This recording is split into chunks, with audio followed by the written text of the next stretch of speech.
দুনিয়ার মানুষদেরকে আমার আল্লাহ তাআলা ডাকতে থাকে, ফায়াকুলু আলা মিন মুস্তাগফিরিন ফাগফিরু লাহ। ও দুনিয়ার মানুষ, কারা গুনাহগার বান্দা আছো, আমি আল্লাহ তাআলার কাছে চাও, আমি আল্লাহ পাক রব্বুল আলামিন তোমার গুনাহকে ক্ষমা করে দিব। আবার আল্লাহ তাআলা ডাকে বলে, আলা মিন মুস্তারজিকিন ফারযুকলা। কে আছো বান্দা রিজিকের মধ্যে সমস্যায় আছো, আমি আল্লাহ তাআলার কাছে চাও, আমি আল্লাহ তোমার রিজিকের মধ্যে বারাকাত দিয়ে দিব। আবার ডাকটাকে আল্লাহ, আলা মিন মুবতালিয়ান ফাউআফিয়া ফি। কোন ব্যক্তি আছো অসুস্থ, আমি আল্লাহ তাআলার কাছে চাও, আমি আল্লাহ তোমাকে শিফা দান করব। এইভাবে আল্লাহ তাআলা আলা কাযা হাত্তা ইয়াতলু আল ফজর। আল্লাহ রাসূল সাল্লাল্লাহু আলাইহি সাল্লাম বলে, আমার আল্লাহ এইভাবে ফজর পর্যন্ত বান্দাকে ডাকতে থাকে। বলেন সুবহানাল্লাহ। ऐ नाम इलाही से मिला नाम मुहम्मद, फरमाते हैं आदम के मुझे खुल्द तेरी में, लिखा हुई तूबा में मिला नाम मुहम्मद। ऐ मीम में महबूब मतलब का इशारा, फिर क्यों न हो महबूब खुदा नाम मुहम्मद, फिर क्यों न हो महबूब खुदा नाम मुहम्मद। আলহামদুলিল্লাহ, আল্লাহ পাক রব্বুল আলামিনের কাছে লাখ কোটি শুকর ও সুজুদ যে আল্লাহ পাক রব্বুল আলামিন আমাদেরকে সম্মানিত মাস শাবান মাসের আজকে 7 তারিখ জুমাবার দিন, জুমার নামাজ পড়ার উদ্দেশ্যে আল্লাহ তাআলা আমাদেরকে দুনিয়ার সমস্ত ব্যস্ততাকে উপেক্ষা করে আল্লাহ তাআলা আমাদেরকে আল্লাহর প্রিয় ঘর জান্নাতের বাগিচা মসজিদের মধ্যে নিয়ে এসেছেন। এই জন্য কালিমাতুর শুকর অন্তরের অন্তঃস্থল থেকে উচ্চ আওয়াজে বলি আলহামদুলিল্লাহ। লক্ষ কোটি দরুদ সালাম পেশ করছি বিশ্ব মানবতার কান্ডারি মুক্তির দূত রহমাতাল লিল আলামিন শাফিউল মুজনিবিন ইমামুল মুরসালিন খাতামুন নবিয়্যিন সরকার দু আলম হযরত মুহাম্মদ মুস্তাফা আহমদে মুস্তাফা সাল্লাল্লাহু আলাইহি ওয়াসাল্লামের দরবারে আমরা এমন একটা মাস আমরা অতিবাহিত করতে যাচ্ছি, যেটা মাস মহান আল্লাহ পাক রব্বুল আলামিনের কাছে অত্যন্ত একটি সম্মানিত মাস, শাবান মাস। যেই মাসের মধ্যে যুদ্ধ বিরহ ঝগড়া ফাসাদ তৎকালীন জমানায় আরবের মানুষরা এই শাবান মাসের মধ্যে কোনো রকম তারা উশৃঙ্খলতা করত না। বড় সম্মানিত মাস। এই মাস যখন আসতেন রাসূল আকরাম সাল্লাল্লাহু আলাইহি ওয়াসাল্লামের অনেক আমল তিনি বাড়িয়ে দিতেন। প্রতি বছর প্রত্যেক সময় তিনি যে পরিমাণ আমল করতেন, শাবান মাস আসলেই তার আমলের সংখ্যা আমলটা আরও তিনি বাড়িয়ে দিতেন। বলেন সুবহানাল্লাহ। সহিহ বুখারীর শরীফের 1969 নম্বর হাদিসের মধ্যে আম্মা জান আয়েশা সিদ্দিকা রাদিয়াল্লাহু তাআলা থেকে বর্ণনায় তিনি বলেন, ফামা রাআইতা রাসূলুল্লাহ সাল্লাল্লাহু আলাইহি ওয়াসাল্লাম ইস্তাকমাল সিয়ামুশ শাহর ইল্লা রমাদান ওয়া মা রাআইতু আকসারা সিয়ামান ফি শাবান। আল্লাহ রাসূল সাল্লাল্লাহু আলাইহি সাল্লামকে আম্মা জান আয়েশা সিদ্দিকা রাদিয়াল্লাহু তাআলা বলেন যে আমি শাবান মাসে রমজান ছাড়া কোনো মাসে রোজা পূর্ণ করতে দেখিনি। রমজান ছাড়া কোনো মাসেই রোজা পূর্ণ করতে দেখিনি আল্লাহ রসুলকে, তবে শাবান মাস ছাড়া। শাবান মাসে আমার রসুল সাল্লাল্লাহু আলাইহি ওয়াসাল্লাম এত অধিক পরিমাণে রোজা রাখতেন। আম্মা জান আয়েশা বলে, আমার মাঝে মাঝে মনে হইতো যে মনে হয় এটাই রমজান মাস। এটাই কি রমজান মাস এত অধিক পরিমাণে তিনি কি করতেন? রোজা রাখতেন শাবান মাসে। দুনিয়ার লাইনের ভিতরেও যখন মানুষ খেলাধুলার আয়োজন করে, সেমিফাইনালে উঠে, তারপরে ফাইনাল খেলা খেলে, কথা বলেন ঠিক কিনা? ঠিক তদ্রুপ আমাদের জন্য সারা বছরের শ্রেষ্ঠ মাস হচ্ছে মাহে রমজান, কথা বলেন ঠিক কিনা? মাহে রমজানে যারা সুন্দর করে রোজা, নামাজ, ইবাদত বন্দেগী যারা সুন্দরভাবে করতে পারে, এই জন্য রজব থেকে শাবান থেকে রাসূল সাল্লাল্লাহু আলাইহি ওয়াসাল্লাম আমলের সংখ্যা বাড়িয়ে দিতেন। বলেন সুবহানাল্লাহ। তিনি আল্লাহর কাছে দোয়া করতেন, আল্লাহুম্মা বারিক লানা ফি রজব ওয়া শাবান ওয়া বাল্লিগনা রমাদান। আল্লাহ, আপনি আমাকে রমজান, আপনি আমাকে রজব এবং শাবান মাসের মধ্যে বারাকাত নাজিল করুন এবং আমার হায়াতটাকে আপনি রমজান পর্যন্ত পৌঁছায় দেন। বলেন সুবহানাল্লাহ। শাবান মাস আসলেই রাসূল সাল্লাল্লাহু আলাইহি সাল্লাম আমলের সংখ্যা বাড়িয়ে দিতেন। আবু দাউদ শরীফের 2431 নম্বর হাদিসের মধ্যে এখানেও আম্মাজান আয়েশা রাদিয়াল্লাহু তাআলা আনহা বলে, কানা আহাব্বুশ শাহরুর রাআইতু রাসূলুল্লাহ সাল্লাল্লাহু আলাইহি সাল্লাম আন ইয়াকুমু শাবান। আল্লাহ রাসূল সাল্লাল্লাহু আলাইহি সাল্লামের কাছে রোজা রাখার জন্য, নফল রোজা রাখার জন্য সবচেয়ে প্রিয় মাস হচ্ছে শাবান মাস। বলেন সুবহানাল্লাহ। অথচ এই শাবান মাসে আমরা গাফেল। এই মাস আসলে আমাদের কোনো চিন্তা ফিকির নাই, ইবাদতের মধ্যে আমাদের কোনো অগ্রগামী নাই, আমরা ইবাদতের ক্ষেত্রে তেমন কোনো উন্নত করতে পারি না, আমরা রমজানের দিকে চেয়ে থাকি। অথচ আমার রাসূলের আদর্শ হচ্ছে শাবান থেকেই তিনি কি করতেন? তিনি ইবাদতের সংখ্যা বাড়িয়ে দিতেন। মুসনাদে আহমদের 21753 নম্বর হাদিসে উসামা বিন যায়েদ রাদিয়াল্লাহু তাআলা আনহু থেকে বর্ণিত, তিনি বলেন, ওয়ালাম আরাকা তাসুমু মিন শাহরি মিনাশ শুহুরি মা তাসুমু শাবান। তিনি আল্লাহ রাসূল সাল্লাল্লাহু আলাইহি সাল্লামকে জিজ্ঞেস করলেন, ইয়া রাসূলুল্লাহ, ওগো আল্লাহর নবী, আমি শাবান মাসে আপনাকে এত পরিমাণে রোজা রাখতে দেখি, আমি কিন্তু অন্য কোন সময় আপনাকে এত রোজা রাখতে দেখি না। রাসূল সাল্লাল্লাহু আলাইহি সাল্লাম বললেন, যালিকা শাহরু ইয়াগফিরুন নাস আনহু বাইনা রজব ওয়া রমাদান ওয়া শাহরু তারফাউ ফীহি ইল্লা আমালি ইলা রাব্বিল আলামিন। রাসূল সাল্লাল্লাহু আলাইহি সাল্লাম বলেন, শাবান মাস হলো রজব এবং রমজান মাসের মধ্যবর্তী মাস। রজব এবং শাবান, রজব এবং রমজান মাসের মধ্যবর্তী মাস হচ্ছে শাবান মাস। দুনিয়ার মানুষ এই মাস সম্পর্কে অনেকে ওয়াকিফাল নাই, অনেকে গাফিল। এই মাস সম্পর্কে মানুষ গাফেল। অথচ এই মাসের মধ্যে দুনিয়ার সমস্ত মানুষের, সমস্ত বান্দার সারা বছরের আমলগুলো মহান আল্লাহ পাক রব্বুল আলামিনের দরবারে এই শাবান মাসের মধ্যে মানুষের আমল নামাগুলো উপস্থিত করা হয়। বলেন সুবহানাল্লাহ। ফাজিবু ইয়ারফাউ আলা ওয়া আনা সাইম। আল্লাহ রাসূল সাল্লাল্লাহু আলাইহি ওয়াসাল্লাম বলেন, আমি আমার আমল নামা আমি কি চাইবো না, আমি রোজা অবস্থায় আল্লাহ পাক রব্বুল আলামিন আমার আমল নামা ফেরেশতারা আমার রবের কাছে পেশ করো।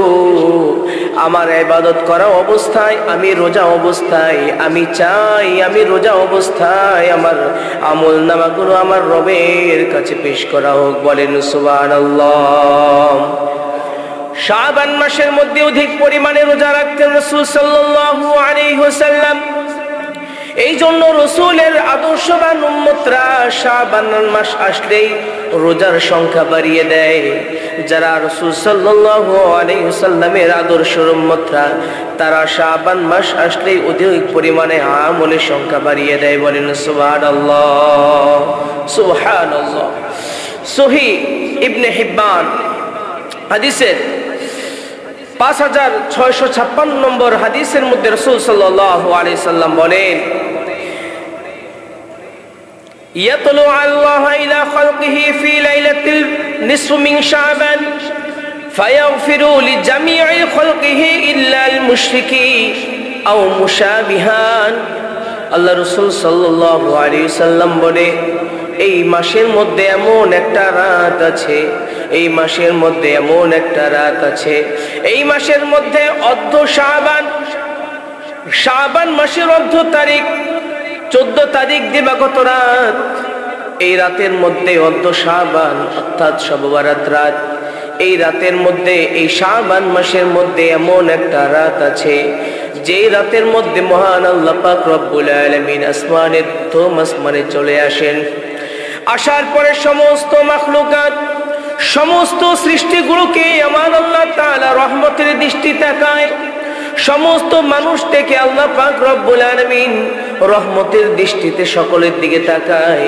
তবে ওই দুই শ্রেণীর মানুষ ছাড়া, ইল্লাল মুশরিকিন আও মুশাহিন, শিরককারী এবং যারা হিংসা বিদ্বেষ সম্পন্ন লোক, এই দুই শ্রেণীর, দুই ক্যাটাগরির মানুষ ব্যতীত যত মানুষ আল্লাহ পাক রব্বুল আলামিন দুনিয়ার মধ্যে সৃষ্টি করেছেন, এই সমস্ত মানুষের দিকে আল্লাহ তাআলা সুদৃষ্টিতে তাকায়, রহমতের দৃষ্টিতে তাকায় আর তাদেরকে ক্ষমা করে দেয়।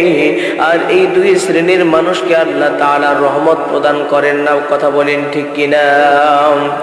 এই জন্য শাবান মাস আমলের মাস, শাবান মাস গুনাহ ছাড়ার মাস, শাবান মাস ইবাদত বাড়িয়ে দেওয়ার মাস।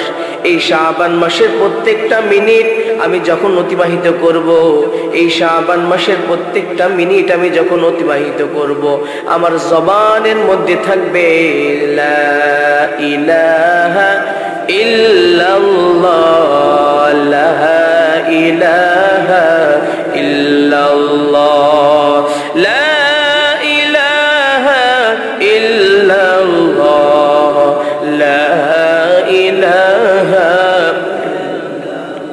আল্লাহ রাসূল সাল্লাল্লাহু আলাইহি সাল্লাম ইবনুল হারিস থেকে আম্মা জান আয়েশা সিদ্দিকা রাদিয়াল্লাহু তাআলা আনহু বলেন, নবী করিম সাল্লাল্লাহু আলাইহি সাল্লাম প্রায় সময় রাতগুলো বিভিন্ন বিবির ঘরের মধ্যে কাটাতেন নিয়মতান্ত্রিক ভাবে। যেদিন আমার ঘরের মধ্যে আসার কথা, আল্লাহ রাসূল সাল্লাল্লাহু আলাইহি সাল্লাম আসলেন। আসার পরে আমার নবী হঠাৎ করে নামাজের মধ্যে দাঁড়িয়ে গেলেন।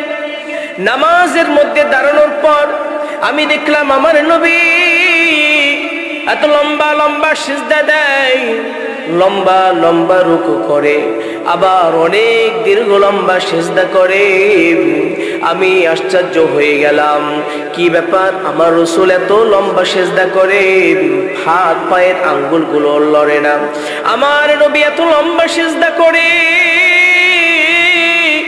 আঙ্গুলগুলো নড়াচড়া হয় না।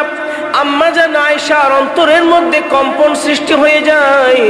তিনি মনে মনে চিন্তা করলেন, মনে হয় ঘুমের ভিতরে, মনে হয় সিজদার ভিতরে আমার নবী দুনিয়া থেকে বিদায় নিয়ে চলে গেছে। তিনি আশ্চর্য হয়ে গেলেন, মনের মধ্যে ভয় নিয়ে হঠাৎ করে আমার রাসূলের পার আঙ্গুল ধরে কাটলেন। দেখলেন আঙ্গুলটা একটু নাড়া দিল, তিনি স্বস্তি বোধ করলেন। এবার নামাজ শেষে আম্মা জান আয়েশা বলে, ইয়া রাসূলুল্লাহ, আপনি এত লম্বা সিজদা দিচ্ছেন, আমি মনে করলাম আপনি মনে হয় দুনিয়া থেকে বিদায় নিয়ে গেছেন। আল্লাহ রাসূল বলল, আয়েশা, তুমি কি মনে করছো আল্লাহ পাক রব্বুল আলামিনের রাসূল তোমার উপর অবিচার করবে? বলে, ইয়া রাসূলুল্লাহ, না না, আমি সেটা মনে করি নাই। এত লম্বা সিজদা, এত লম্বা রুকু, আমি হঠাৎ করে ভয় পেয়ে গেলাম। আম্মা জান আয়েশা এই কথা বলার পর আল্লাহ রাসূল বলে, ও আয়েশা, তুমি তো জানো না আজকের রাত এমন একটা রাত, আজকের রাতটা হচ্ছে শবে বরাতের রাত। বলেন সুবহানাল্লাহ। আজকের রাতটা বড় উত্তম রাত। এই রাতের মধ্যে আল্লাহ পাক রব্বুল আলামিন প্রথম আসমানে আসেন। প্রথম আসমানে আসার পর আল্লাহ পাক রব্বুল আলামিন বলে, ফাইন্নাল্লাহা তাআলা ইয়ানজিলু ফিহা লিগুরুবিশ শামসি ইলাস সামা। আমার আল্লাহ তাআলা জানহু, আমার আল্লাহ তাআলা প্রথম আসমানের মধ্যে চলে আসেন। আসার পরে লিগুরুবিশ শামসি ইলাস সামা দুনিয়া, দুনিয়ার মানুষদেরকে আমার আল্লাহ তাআলা ডাকতে থাকে। ফায়াকুলু আলা মিন মুস্তাগফিরিন ফাগফির লাহ। ও দুনিয়ার মানুষ, কারা গুনাহগার বান্দা, আছো, আমি আল্লাহ তাআলার কাছে চাও, আমি আল্লাহ পাক রব্বুল আলামিন তোমার গুনাহকে ক্ষমা করে দিব। আবার আল্লাহ তাআলা ডাকে বলে, আলা মিম মুস্তারজিকিন ফারুযুকলা, কে আছো বান্দা রিজিকের মধ্যে সমস্যায় আছো, আমি আল্লাহ তাআলার কাছে চাও, আমি আল্লাহ তোমার রিজিকের মধ্যে বারাকাত দিয়ে দিব। আবার ডাকটাকে আল্লাহ, আলা মিম মুবতালিয়ান ফাউআফিয়া ফি, কোন ব্যক্তি আছো অসুস্থ, আমি আল্লাহ তাআলার কাছে চাও, আমি আল্লাহ তোমাকে শিফা দান করব। এইভাবে আল্লাহ তাআলা আলা কাযা হাত্তা ইয়াতলু আল ফজর, আল্লাহ রাসূল সাল্লাল্লাহু আলাইহি সাল্লাম বলে, আমার আল্লাহ এইভাবে ফজর পর্যন্ত বান্দাকে ডাকতে থাকে। বলেন সুবহানাল্লাহ। যেখানে আমরা আল্লাহকে ডাকবো, সেই জায়গায় আমার আল্লাহ সমস্ত মানুষদেরকে ডাকতে থাকে, রহমতের দৃষ্টি দিয়ে ডাকতে থাকে। ওই সময় যদি কোনো বান্দা আমার আল্লাহর কাছে চায়, ও আল্লাহ সারা বছর ইবাদত করতে পারি নাই, আয় আল্লাহ সারা বছর বেশি আমল করতে পারি নাই, আয় আল্লাহ হাজারো অন্যায় করছি কেউ জানে না, আয় আল্লাহ অনেক গুনার কাজ করছি দুনিয়ার কোনো মানুষ চিনে না জানে না, আয় আল্লাহ হাজারো অন্যায় করলাম গোপনে, আয় আল্লাহ তুমি ছাড়াও তুমি জানো আর কেউ জানে না, আয় আল্লাহ তারপরও তুমি আল্লাহ ইজ্জত দান করছো। ওয়া তুইজ্জু মান তাশা ওয়া তুযিল্লু মান তাশা বিয়াদিকাল খায়র ইন্নাকা আলা কুল্লি শাইইন কাদির। আমার আল্লাহ যদি কাউকে ইজ্জত দান করে, দুনিয়ার কোনো মানুষ তাকে অপমানিত করতে পারে না। আর আমার আল্লাহ যদি কাউকে বেইজ্জতি করতে চায়, আমার আল্লাহ ঘরের মধ্যে রাখিয়া ওই ব্যক্তিকে বেইজ্জতি করে। কথা বলেন ঠিক কিনা? আল্লাহ পাক রব্বুল আলামিন সারা বছর সম্মানের সঙ্গে দুনিয়ার লাইনের মধ্যে সম্মানের সঙ্গে রাখছে, কিন্তু কত অন্যায় করছি কেউ জানে না, কেউ জানে না, একমাত্র একজন জানে, তিনি কে? ও আল্লাহ, যখন দুনিয়ার কোনো মানুষ জানে না, তুমি গোপনের খবর সব জানো, আলিমুল গায়বি ওয়াশ শাহাদা। আয় আল্লাহ, তুমি যখন গোপনের সব কিছু জানো, গায়েবের সব কিছু জানো, আমার গুনাহগুলো দুনিয়ার লাইনে যেরকম তুমি গোপন রাখছো, ও দয়ার মালিক, তুমি আসমান থেকে আমার এই গুনাহগুলোকে ক্ষমা করে দাও, বলো আমিন। এই জন্য শাবান মাসের সামনে একটা, এই অর্ধ মাসের মধ্যে একটা রাত আছে, যেই রাতটাকে বলা হয় শবে বারাত। এই রাতটা কি? শবে বারাত। শবে বারাত মানে মুক্তির রাত। কিসের রাত? মুক্তির রাত। এই রাতের মধ্যে আল্লাহ তাআলা হাজার কোটি কোটি মানুষদেরকে গুনাহ থেকে মুক্ত করে দেয়। বলেন সুবহানাল্লাহ। আল্লাহ রাসূল সাল্লাল্লাহু আলাইহি সাল্লাম বলেন, আল্লাহু আযজা ওয়া জাল্লা ইয়ানজিলু লাইলাতান নিসফ মিন শাবান। আমার আল্লাহ পাক রব্বুল আলামিন লাইলাতুন নিসফ মিন শাবান মাসের অর্ধ রজনীর মধ্যে প্রথম আসমানের মধ্যে যখন আসেন, আসার পরে তিনি ফায়াগফিরু লিআকসারি মিন আদাদিন শারিন ওয়ানাবি কলব, তিনি বলেন ওই বনি কলবের গোত্রের মধ্যে হাজার রকম বকরি আছে, ছাগল আছে, সেই পরিমাণ তাদের পশম যত কোটি কোটি, সেরকম সম সংখ্যার মানুষদেরকে আল্লাহ পাক রব্বুল আলামিন ক্ষমা করে দেয়। বলেন সুবহানাল্লাহ। বনি কলব নামে একটা গোত্র আছে, যেই গোত্রের অনেক হাজার হাজার ছাগল বকরি আছে। আল্লাহ রাসূল বলে, আল্লাহ পাক রব্বুল আলামিন সেই রাত্রে এরকম হাজার হাজার বকরির গায়ে যত পরিমাণ লোম আছে, যত কোটি অজস্র লোম আছে, সেই পশম পরিমাণ বান্দাদেরকে আল্লাহ পাক রব্বুল আলামিন ক্ষমা করে দেয়। বলেন সুবহানাল্লাহ। তাহলে এই রাত আমাদের সামনে আসতেছে, কথা বলেন ঠিক কি না? আমরা সেই রাতের জন্য প্রস্তুতি নেওয়ার দরকার আছে না? আছে। এই শবে বারাত আগামী বৃহস্পতিবার, অর্থাৎ আগামী শুক্রবার দিবাগত রাত, অর্থাৎ আগামী বৃহস্পতিবার রাত্রে লাইলাতুল বারাত। এই রাত্রে আমরা, এই রাতগুলো আমরা কিভাবে অতিবাহিত করব, এটাও তো রাসূল সাল্লাল্লাহু আলাইহি সাল্লাম এরকম কোরআন এবং হাদিসের মাধ্যমে আমলগুলো বাতিয়ে দিয়েছেন। কথা বলেন ঠিক কিনা? এই রাত্রে এক নম্বর কাজ হবে, আমাদেরকে ইবাদতের সংখ্যা বাড়িয়ে দেওয়া, ইবাদতের সংখ্যা বাড়িয়ে দেওয়া। এই রাতের নফল ইবাদত বেশি বেশি করে করার কথা হাদিস শরীফের মধ্যে এসেছেন। আমরা এই রাতের মধ্যে বেশি বেশি করে কি করব? নামাজ পড়ব, নফল ইবাদত করব। নামাজ পড়তে পড়তে যখন বিরক্ত আসবে, একটু যখন শরীরটা একটু ভেঙে আসবে, তখন আমরা আবার হয়তো উজু কালাম করব, প্রয়োজনে রং চা খাবো, আবার সুন্দর করে আমরা কোরআন তেলাওয়াত করব, কোরআন তেলাওয়াত করব। এক নম্বর কাজ হচ্ছে এই রাতে বেশি বেশি করে নফল নামাজ পড়া, নফল ইবাদত করা এবং আমরা কোরআন তেলাওয়াত করা।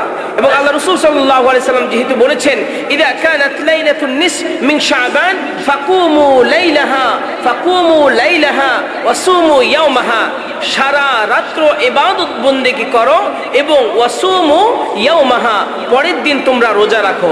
তাহলে আমাদের এক নম্বর কাজ হচ্ছে সারা রাত্র ইবাদত করা এবং পরের দিন কি করা?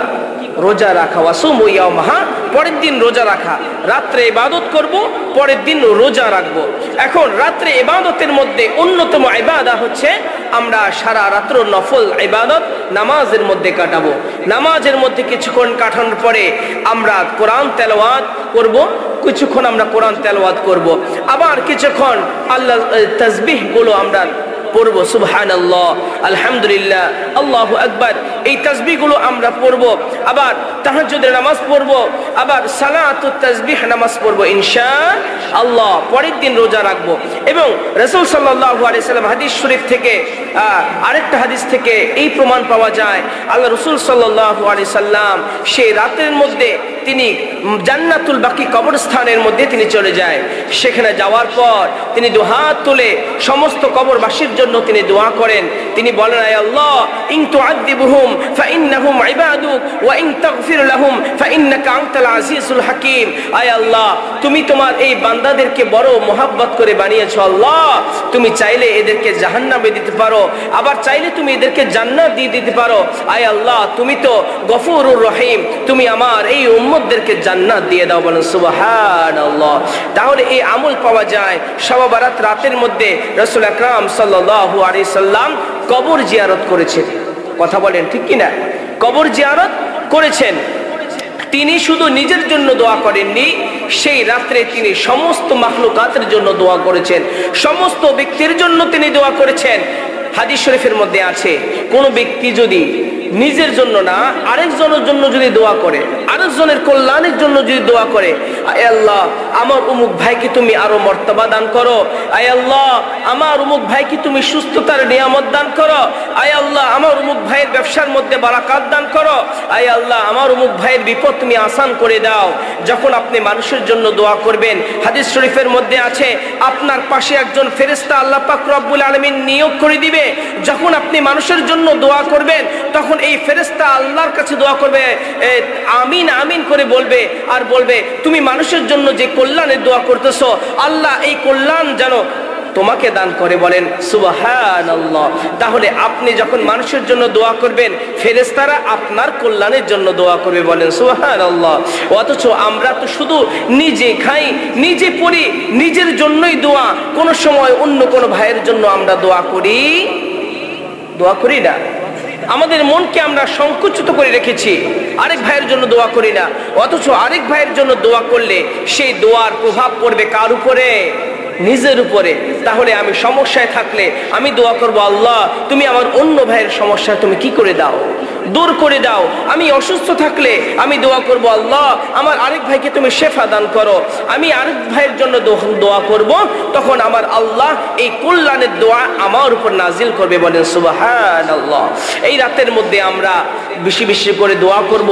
যে সমস্ত ব্যক্তিরা আমাদের আগের যত মুরব্বীরা দুনিয়া থেকে বিদায় নিয়েছে, তাদের জন্য দোয়া করব ইনশাআল্লাহ। কবর জিয়ারত করব, আমরা এই আমলগুলো ইনশাআল্লাহ করব। আবার আমাদের এই রাতের মধ্যে কিছু বর্জনীয় কাজ আছে। এই রাতের মধ্যে আমরা কেউ এই যে আলোকসজ্জা বা এরকম দোকানপাট নিয়ে বসা, বিভিন্ন রকম আলোকসজ্জা, বিভিন্ন জায়গায় মাজারের মধ্যে ভিড় হয় এই রাতের মধ্যে। আর কোন আসরা নাই? কথা বলেন আসরা নাই?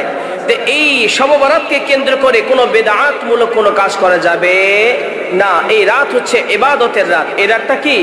ইবাদতের রাত। আবার অনেকে বলে এই রাতটা হালুয়া রুটি খাওয়ার রাত। করে কি? করে না? করে। হালুয়া রুটিকে নির্দিষ্ট করে দিছে এই রাতের মধ্যে, অথচ দেখেন কে বা কাহারা চালু করছে কোরআন হাদিসে কোনো এটার কোনো প্রমাণ নাই। হালুয়া রুটি আপনি খাওয়ান, এটা এটা এটা ভালো কাজ, এটা খারাপ কাজ না। তবে আপনি যে এই রাতকেই, এই দিনটাকেই আপনি নির্দিষ্ট করার কারণে এটা বেদাত হয়ে যাবে। আপনি অন্য দিন খাওয়ান, আগের দিন খাওয়ান। আবার দেখা যায় আমাদের মা ও বোনেরা এই রাতের মধ্যে সারাদিন ব্যাপী তারা এই সমস্ত হালুয়া রুটি বানাইতে বানাইতে শরীর যখন ক্লান্ত হয়ে যায়, সন্ধ্যার পর থেকে যেরকম আমল করার দরকার আমল আর করতে পারে না, শরীর ব্যথা হয়ে যায়, যার কারণে তারা আমলের মধ্যে আর মনোযোগী হতে পারে না। এই জন্য সেই রাত কোনো হালুয়া